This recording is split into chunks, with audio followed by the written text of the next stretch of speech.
नमस्कार मु प्रीति मु मो ओडिया यूट्यूब चैनल को स्वागत करुँची। मु आज गोटे चिकेन बिरयानी रो रेसिपी शेयर करी जहाँकि आपण घरे मध्य बहुत इजी रे बनै पारिबे।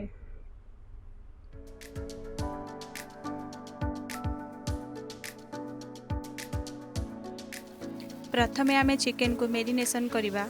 सेथिरे मु गोटे चामच लंका गुंड, गोटे चामच हळदी गुंड, 2 चामच अदा रसुण पेस्ट, 2-3 चामच दही और गोटे चामच तेल ये सब को भल भाव मिक्स करी आधा घंटा पाई मेरिनेशन रे छाड़ी देबा। एवं मु किछि गोटा मसला को मध्य ऐड करिछि।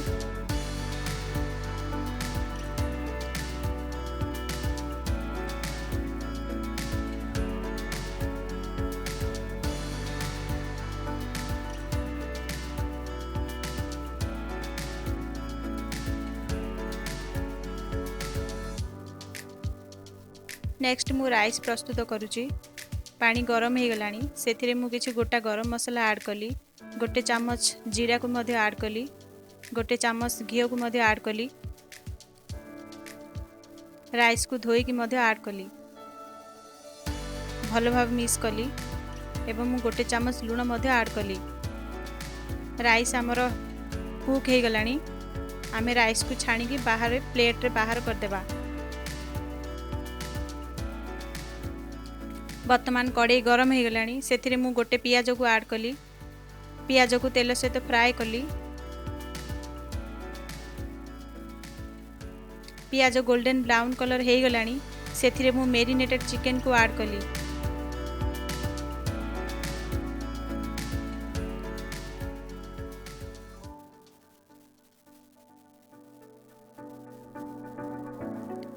वर्तमान मु चिकेन को पियाज सहित मिक्स कली।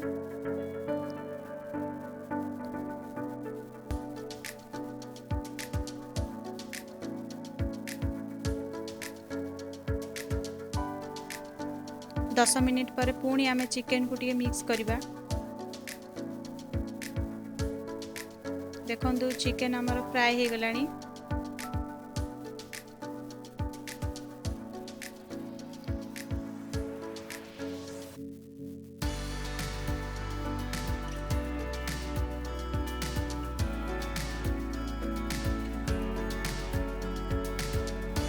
चिकेन रे गोटे कप गरम पानी मिसाइली।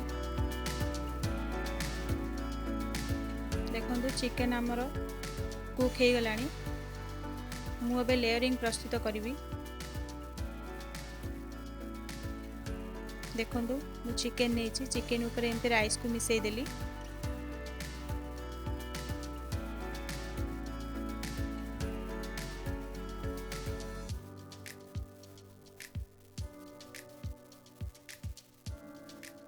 राइस ऊपर मु गोटे धनिया पत्र को एमती काटिकी मिसई देली।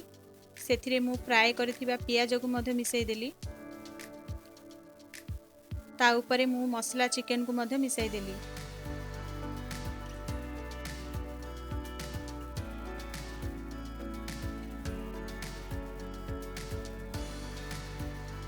देखंतु मसला भी मिसी गला।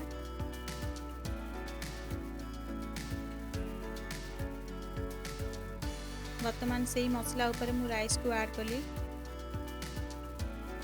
मु एठारे 2टी लेयरिंग प्रस्तुत करुची।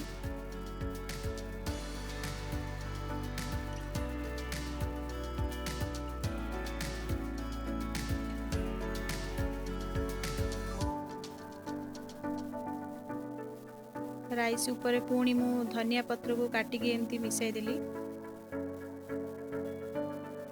एवं फ्राइड ऑनियन को मध्य मिसाई देली।